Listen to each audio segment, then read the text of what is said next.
आप सभी को बहुत बहुत नमस्कार। यूपीएससी के रिगार्डिंग हम फिलॉसफी ऑप्शनल देख रहे थे। मैं आपका दोस्त श्रीहर निखिल। लास्ट क्लास में हमने वेस्टर्न फिलॉसफी को थोड़ा सा एक्सप्लेन किया था, या कहूँ थोड़ा सा एग्जामिन किया था। सिलेबस क्या है, वेस्टर्न फिलॉसफी के टॉपिक्स किस तरीके से काम करते हैं। जिसने नहीं देखा हो, डिस्क्रिप्शन में उस वीडियो का लिंक है, आप देख सकते हैं।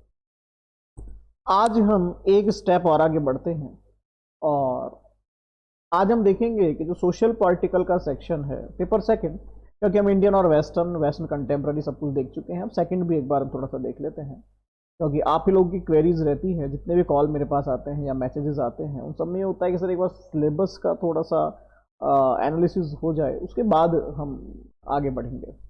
No problem. तो आज हम सोशल पार्टिकल फिलॉसफी को एक बार ढंग से देख लेते हैं कि आखिर सोशल पार्टिकल फिलॉसफी कहती क्या है, और यूपीएससी के अंदर सोशल पार्टिकल फिलॉसफी की डिमांड क्या रहती है। मेरा ये पर्सपेक्टिव है सोशल पार्टिकल फिलॉसफी को लेकर के कि सोशल पार्टिकल फिलॉसफी कहीं ना कहीं आपका करंट अफेयर का भी सेक्शन है। सोशल पार्टिकल फिलॉसफी में मैं कहूँ कि ट्रेडिशनल या पुराने टॉपिक्स हैं, वहाँ से क्वेश्चंस आने की टेंडेंसी कंपेयर करूँ अगर मैं करंट अफेयर्स के साथ, तो एक काफ़ी अच्छा खासा एक अनुपात आप निकाल सकते हैं कि हाँ, करंट अफेयर्स का एक टॉपिक रहता है, बट वो लिंकअप रहता है ट्रेडिशनल टॉपिक के साथ, जो कि हर एक सिलेबस में होता है। कहीं ना कहीं इन्फ्लुएंस्ड होते हैं सोशल पार्टिकल फिलॉसफी या रिलीजियस फिलॉसफी के क्वेश्चंस आपके करंट सिनेरियो के साथ। सारे तो नहीं होते, क्योंकि सारे तो किसी भी सब्जेक्ट में नहीं हो सकते, बट मान लीजिए फॉर एग्जाम्पल अभी कोई सोशल पार्टिकल फिलॉसफी का कोई भी एक सिंगल इशू चल रहा है, ठीक है, एक सिंगल इशू चल रहा है। मान लीजिए आपने डेमोक्रेसी से रिलेटेड कुछ कहा, तो ऑब्वियसली बात है कि डेमोक्रेसी के क्वेश्चन आने के चांसेस ज्यादा होंगे। मान लीजिए कहीं पर थियोक्रेसी न्यूज में है, तो थियोक्रेसी के रिगार्डिंग क्वेश्चंस आने की टेंडेंसी ज्यादा होगी। इस तरीके का एक ट्रेंड देखा गया है सोशल पार्टिकल और रिलीजियस के अंदर। सबसे आसान है, ज्यादा टफ नहीं है, ज्यादा मुश्किलात नहीं होती है आपको। मुश्किल क्यों नहीं होती है? क्योंकि आपने प्रीलिम्स के अंदर भी पढ़ा हुआ है, मेंस में भी जीएस के अंदर पढ़ा हुआ है, तो दिक्कत नहीं होती है।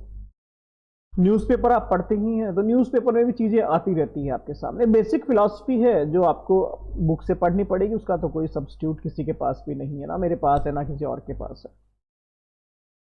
एक बार अपनी नजर सिलेबस पे दौड़ाते हैं, स्क्रीन पे देखिएगा। स्क्रीन पे आप अपना सिलेबस देख पा रहे होंगे सोशल पॉलिटिकल फिलॉसफी का।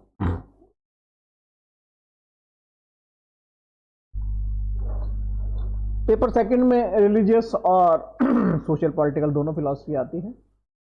इसमें एक एक करके हम देखते हैं। Social political philosophy same markings same रहती है, वही पेपर फर्स्ट। अगर मैं कहूं कि पेपर फर्स्ट अगर 250 का है, तो पेपर सेकंड भी आपका 250 का हो गया। वही सेम सिनेरियो होता है आपका। दो सेक्शंस में आपका पेपर डिवाइड होता है ऑलमोस्ट 4+4 क्वेश्चंस के अंदर। पहला क्वेश्चन दोनों सेक्शंस का मैंडेटरी होता है, आपको करना ही करना होता है, आप उसे इग्नोर नहीं कर सकते हैं। उसके बाद एक एक क्वेश्चन दोनों सेक्शन से करना होता है। फिफ्थ क्वेश्चन आप फ्री हैं, भले ही आप ए पार्ट से करें, भले ही बी से करें।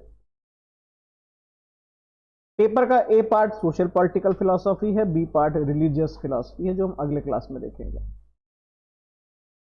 सोशल पॉलिटिकल फिलॉसफी के अंदर एक मैं हमेशा से एक बात कह रहा हूं, जब से मैं पढ़ा रहा हूं बच्चों को, हो सकता है कि अंडरस्टैंडिंग के अंदर एक थोड़ा सा गैप हो या जो भी है। Social political theories and social political philosophy दोनों में जमीन आसमान का फर्क है, ये ध्यान रखिएगा। For example, equality, justice and liberty की मैं इक्वालिटी की हम बात कर लेते हैं। इक्वालिटी जिसको आप समानता कहते हैं, अगर आपको कुछ डिस्ट्रीब्यूशन करना है सोसाइटी के अंदर, तो इक्वालिटी एक उसका एक बहुत अच्छा मीडियम हो सकता है कि सबको इक्वल इक्वल दे दीजिए। बट यहाँ तो प्रॉब्लम आ जाएगी, जिसके पास है उसको उसको भी मिल जाएगा, और जिसके पास नहीं है उसे कम मिल जाएगा। ये तो प्रॉब्लम हो गई, फिर हम क्या करें? तो इक्वलिटीज के फिर अलग अलग प्रिंसिपल्स डेवलप होंगे। ये जो मैं बातें कर रहा हूं, ये सब सोशल पॉलिटिकल थ्योरीज हैं। मैं आपसे कह रहा हूं what is the philosophy behind the equality. Equality के पीछे की फिलॉसफी क्या है, मुझे वो समझाइए। समानता क्यों चाहिए मुझे सोसाइटी में? जो अमीर है उसे मैं ज्यादा दे देता हूं, जो गरीब है उसे कम दे देता हूं, दोनों की नीड अलग अलग है। अमीर है उसके महीने का खर्चा ₹1,00,000 का है, गरीब का ₹10,000 का है। इक्वलिटी करनी क्यों है मुझे? गरीब को ज्यादा दे दूंगा तो दिक्कत करेगा, अमीर को कम दे दूंगा तो दिक्कत करेगा। इक्वलिटी का मतलब है जितनी आपकी योग्यता है उतना आपको मिले, this is called equal.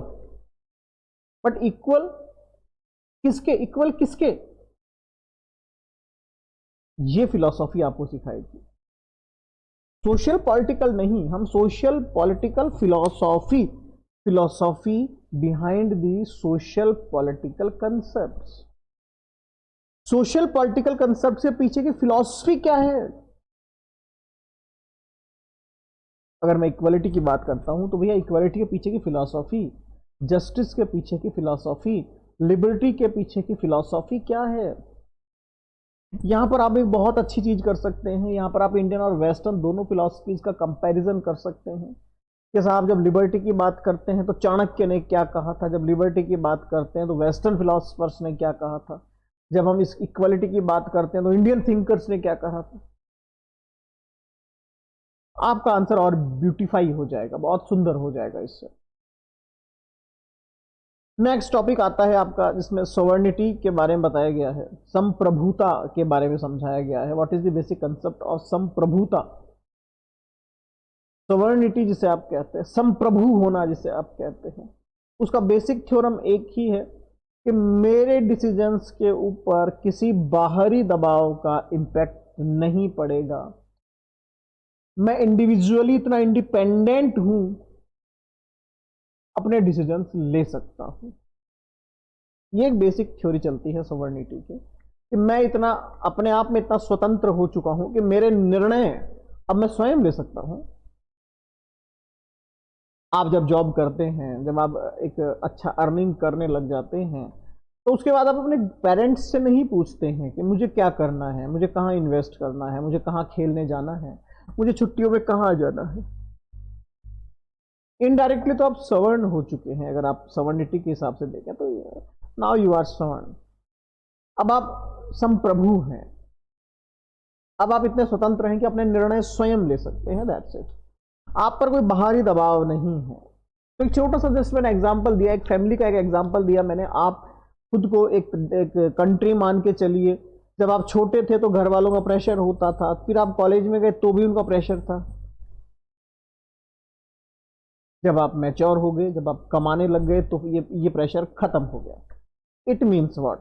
Sovereignty की जो बेसिक डेफिनेशन है वो यही कहती है कि जब आप इतने कैपेबल हो जाते हो कि अब आपको किसी की आवश्यकता नहीं है, इस सिचुएशन को ही कहीं ना कहीं इनडायरेक्टली हम सवर्ण कंडीशन कहते हैं। इस पे ऑस्टिन के, बुदाइन के, लास्की के, कौटिल्य के जो थ्योरम्स हैं वो हमें पढ़ने होते हैं।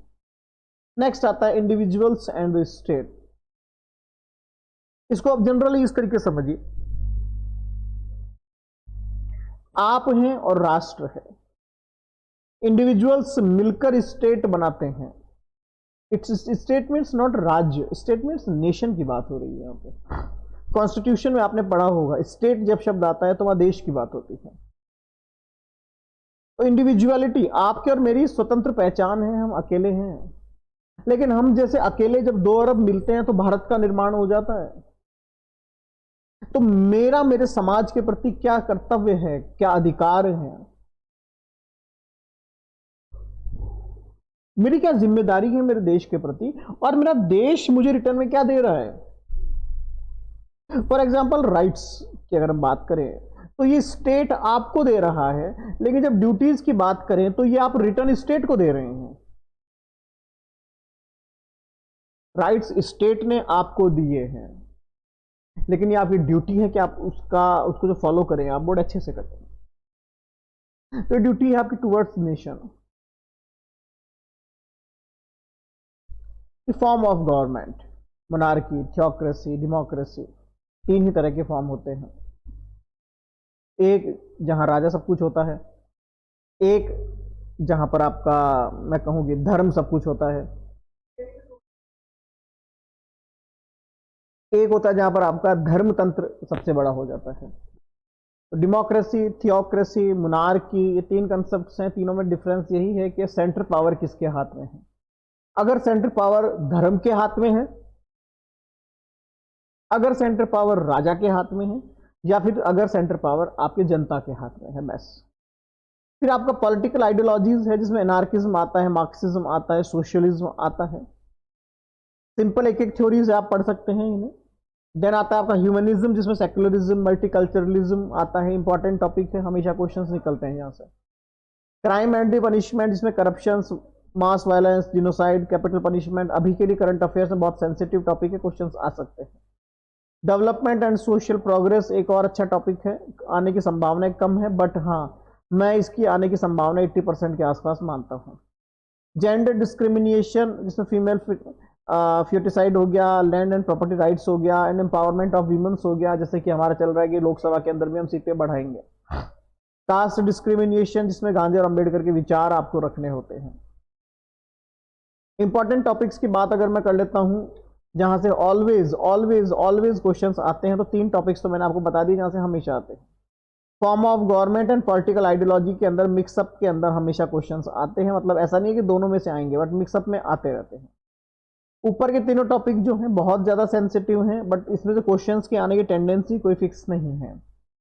अगर मैं यहाँ पर लेवल की बात करता हूँ कि क्वेश्चन पेपर का लेवल क्या रहता है, तो सोशल पॉलिटिकल के अंदर अगर मैं इसको 10 में से मार्क्स दूं कि मुश्किलात कितनी आएगी, आप कितना मुश्किल है क्वेश्चन सॉल्व करना, कितना प्रॉब्लमेटिक हो सकता है आपके लिए, तो कितना मुश्किल है ये क्वेश्चन सॉल्व करना। तो अगर मैं 0 नंबर को देता हूं सबसे आसान पेपर और 10 को देता हूं सबसे कठिन पेपर के प्रश्न हिले ही ना, तो यहां पर सोशल पॉलिटिकल को मैं दूंगा लगभग 4 से 5 नंबर।